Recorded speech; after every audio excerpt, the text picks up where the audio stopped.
Bonjour tout le monde, j'espère que vous allez bien et que ma dernière vidéo sur Galilée vous a plu. Je vais vous parler d'un sujet qui me tenait à cœur car certaines personnes parlent de l'Église en privé sur des émissions de télé ou des forums. Forcément, des gens parlent de l'Inquisition avec ses tortures terribles, ses inquisiteurs super méchants et ses millions de morts au bûcher. Tout d'abord, l'Inquisition en latin veut dire enquête, qui a eu trois inquisitions, mais différentes, car il y a eu la première inquisition médiévale, que je vais vous parler, l'inquisition espagnole, le deuxième, et l'inquisition romaine en Italie, qui est le dernier. Certains mensonges par rapport à l'inquisition viennent des personnes antichrétiens du XVIIIe et du XXe siècle, comme Voltaire, les écoles de la Troisième République française, des tableaux de Jean-Paul Laurent, avec malheureusement certains films et séries aussi. Je vais vous parler d'abord qui sont les cathares, quelle est l'attitude de l'Église vis-à-vis de ces gens, en évitant, comme c'est la base de l'histoire, l'anachronisme et le manichéisme aussi. Car c'est toujours complexe de juger par rapport à la mentalité des personnes de l'époque. Les cathares. Le nom cathare veut dire katharos, pur en grec. Au XIe et XIIe siècle, des courants hérétiques apparaissent en Europe et vers 1170 en France, Pierre Voldès, marchand de Lyon, abandonne sa famille et ses biens pour prêcher la pénitence et la pauvreté, refusant les sacrements et la hiérarchie ecclésiastique. Sa doctrine est condamnée par les évêques, par le pape. Ses fidèles, les Vaudois, excommuniés, se maintiennent clandestinement en Provence, dans Languedoc, dans le Dauphiné et en Italie, qu'on nommera les cathares. Leur mentalité. Entre eux, ils se désignent comme des bons chrétiens, que le corps fait d'une matière corruptible et l'œuvre est la propriété de Satan, que ce n'est pas Dieu qui a créé l'univers, mais Satan. Jésus est un ange dont la vie terrestre n'a été qu'une illusion. Le Christ n'a pas souffert pendant sa passion, pas mort, il n'a pas été ressuscité. La Vierge Marie était un pur esprit en apparence humaine. Le Dieu des Juifs est Satan. Les patriarches sont des démons détestables. Détestation des prophètes, dont Jean-Baptiste, se nourrissent le moins possible, abstinence, les régimes végétariens, ni la viande, ni le lait, ni œufs, style un peu comme les véganes de maintenant. Le poisson est toléré. Remise en cause du christianisme et de la société. Les cathares, en général, condamnent le mariage car ils voient dans cette institution une légalisation criminelle.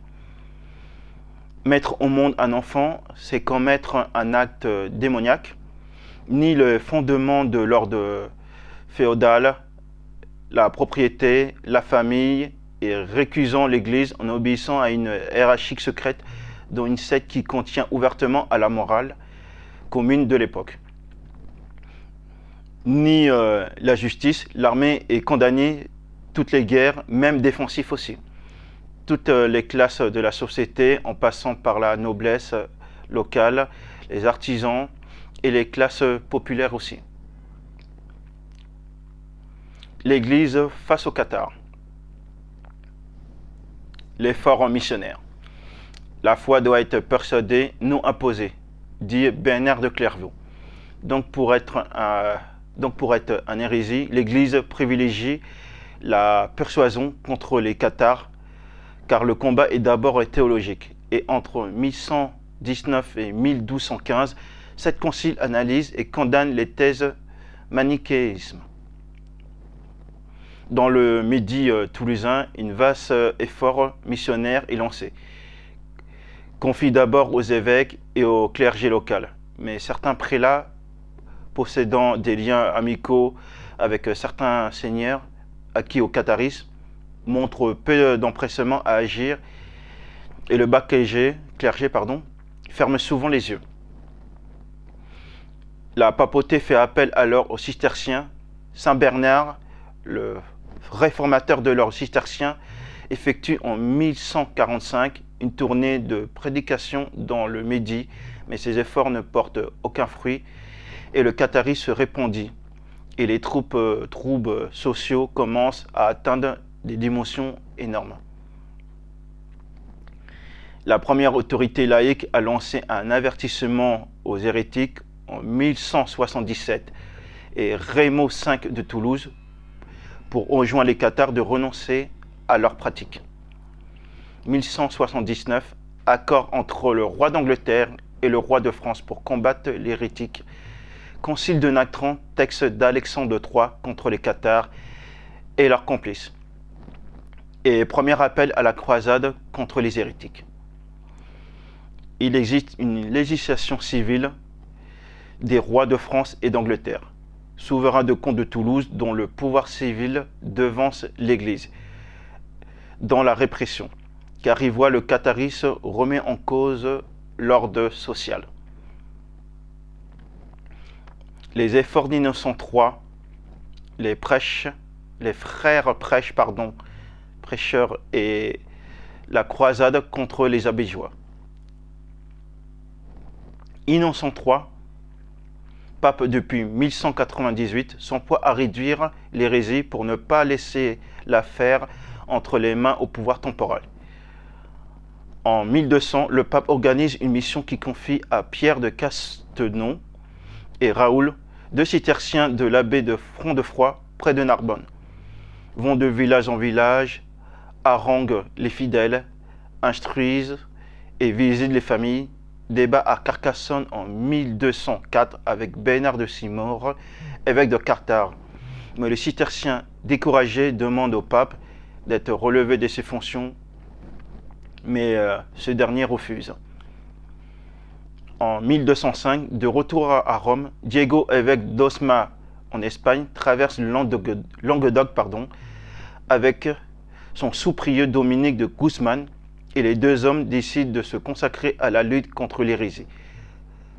Constatant les faibles résultats des cisterciens, il a choisi de mener une ville dépouillée en parcourant la campagne, pieds nus, sans équipage, sans argent. Il sillonne les routes, multiplie les conférences contradictoires et les réunions sont présidées par des bureaux mixtes. En 1206, à Fonjon, Dominique fonde un monastère de femmes avec des hérétiques convertis, s'installe à Toulouse, qui deviendra le futur dominicain en 1216.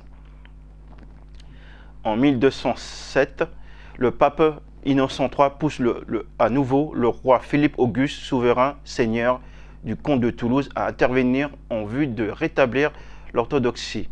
Mais ce dernier a d'autres priorités, étant en guerre contre l'Angleterre, et d'autre part, il redoute l'ingérence du Saint-Siège dans les affaires du royaume. En 1208, le cistercien Pierre de Castenon est assassiné et met au feu aux poudres. Le comte de Toulouse, Raymond VI, est soupçonné d'être responsable de cet assassinat. Le pape excommunie à nouveau cette personne, constatant la puissance des méthodes pacifiques à juguler le catharisme.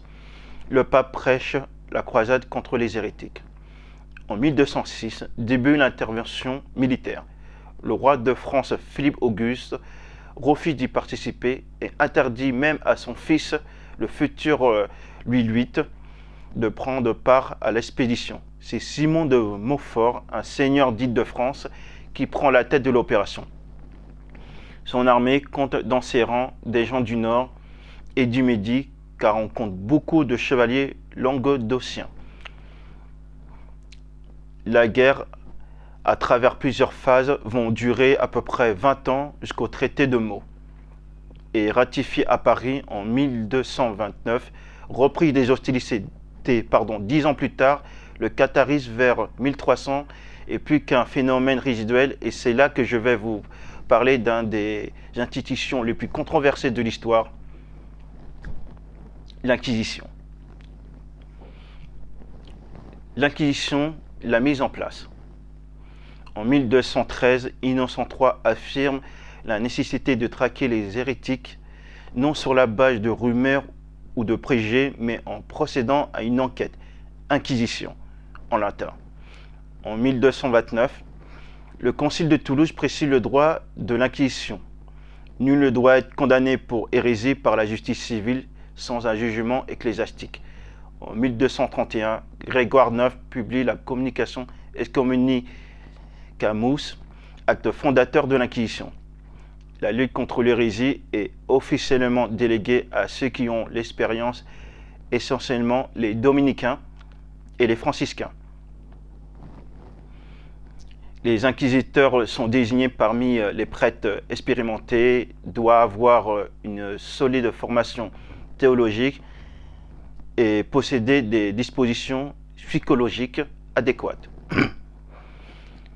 Certains inquisiteurs ont été punis ou révoqués pour avoir failli à leur responsabilité, dont le plus célèbre est celui du dominicain Robert le Bougre, inquisiteur sévère, brutal, que 3 évêques ont protesté auprès du pape. Suspendu, remis, mais condamné encore à la prison perpétuelle en 1241 à cause encore de ses méthodes brutaux. Principale étape d'un procès, les 2 édits. Temps de grâce, appel et déposition des témoins, interrogation des accusés, sentence de réconciliation des hérétiques repentants, sentence de condamnation hérétique obstinée et exécution de la sentence. Le premier est l'édit de la foi, oblige les fidèles sous peine de l'excommunication à dénoncer les hérétiques avec leurs complices. Si les erreurs ne s'expriment pas extérieurement, il n'y a pas matière à procès. Et le second est l'édit de grâce, qui accorde un délai de 15 à 30 jours aux hérétiques pour se rétracter afin d'être pardonnés. Ce délai expiré, les hérétiques présumés et judiciables du tribunal ecclésiastique. L'Inquisition est une justice souvent beaucoup plus tempérée que la justice civile. Détenu en prison préventive, or restant libre, l'accusé a le droit de fournir des témoins à décharge, de récuser ses juges et même, en cas d'appel, de récuser l'inquisiteur lui-même. Au cours du procès, il bénéficie d'un défenseur. Le premier interrogatoire a lieu en présence du prud'homme, jury local constitué de clergé et de laïcs dont l'avis est étendu avant la sentence. Afin d'éviter les représailles, le nom des dénonciateurs est tenu secret, l'anonymat. Mais l'inquisiteur doit les communiquer aux ascenseurs du procès pour contrôler la véracité des accusations. Et les accusés ont le droit de fournir le nom de ceux qui auraient un motif de leur nuire. La torture.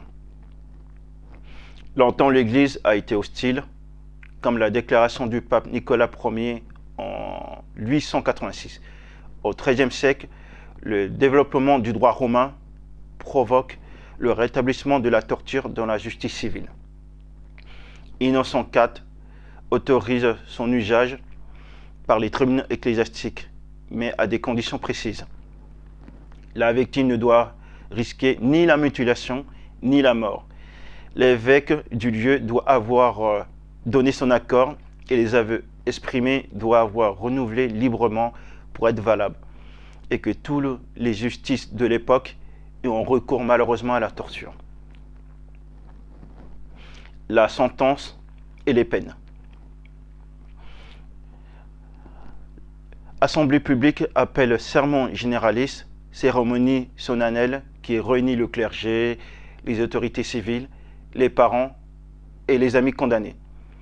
Messe, sermon, les acquittés sont libérés. Puis on annonce la première peine affligée aux coupables ensuite. L'historien François-Emmanuel Leroy-Ladurie note que l'Inquisition use porte-feu du bûcher. Les aveux consternés ou des condamnations légères expose à des peines purement religieuses. Exemple, réciter des prières, assister à certains offices, jeûner, effectuer des dons aux églises, se rendre en pèlerinage dans un sanctuaire ou des cas graves à Rome, à Saint-Jacques-de-Compostelle ou à Jérusalem. Peine plus grave, la prison emmurement. Ce mot est à l'origine d'une légende car jamais les inquisiteurs ont fait emmurer vivant une personne. Car un emmuré, c'est un prisonnier. Car il existe le mur étroit, la prison, et le mur large. Statut comparable, on va dire, à notre résidence surveillée. Et en cas de deuil familial, de maladie pendant les périodes de fêtes religieuses, les prisonniers obtiennent des permissions qui leur passent chez eux. Les condamnations capitales sont rares et les victimes, dans ce cas, sont livrées aux bras séculiers, dont la justice laïque qui pratique le bûcher, et non l'Église. Quel nombre de victimes exactement? Je vais citer un exemple d'une ville, à Albi, ville de 800 habitants, de 1286 à 1329, selon la population cathare estimée à 250 croyants. 58 personnes seulement subissent des peines corporelles et physiques. De 1308 à 1325, l'inquisiteur Bernard Guy prononce 930 sentences, 139 acquittements, 286 imposent des pénitences religieuses, 307 condamnations à de la prison et 42 condamnations à mort. L'application des peines plus atténuée que sévère, liberté provisoire de plusieurs jours à plusieurs mois, sortie pour soigner des parents et permission de se soigner chez soi.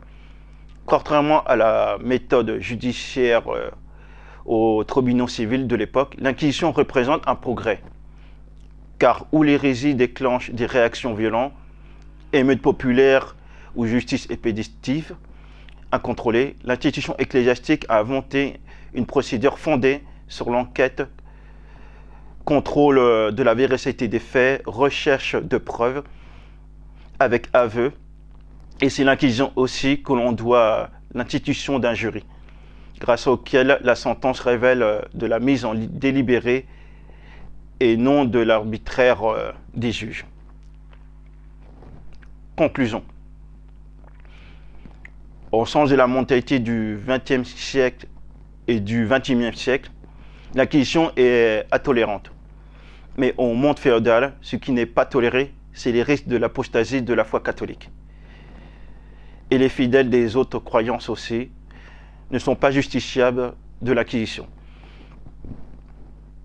Ce système n'a révolté personne à cette époque, car on ne peut pas oublier le point de départ de l'affaire. La réprobation suscitée par les hérétiques, l'indignation par leurs pratiques, leur révolte contre l'Église catholique, et surtout, les personnes du XIIIe siècle ont vécu l'Inquisition comme une délivrance. Bon, c'est tout pour aujourd'hui. Merci de m'avoir écouté et j'espère que cette vidéo vous a plu. Je vais mettre plein de liens d'informations en bas de la vidéo, dont une formation en PDF que j'ai fait pendant 1 an avec un professeur d'histoire à Paris, au Bon Conseil. Et c'est grâce à ça que j'ai appris plein de choses dans cette période, car il y a des sources bien précises et très intéressantes. Si vous avez aimé cette vidéo, alors vous le likez sur le pouce en haut, comme ça, comme d'habitude. N'hésitez pas à faire des commentaires, à le partager à des proches, à des amis, à vous abonner si vous voulez, et à bientôt dans 1 mois pour une prochaine vidéo aussi. Merci et au revoir.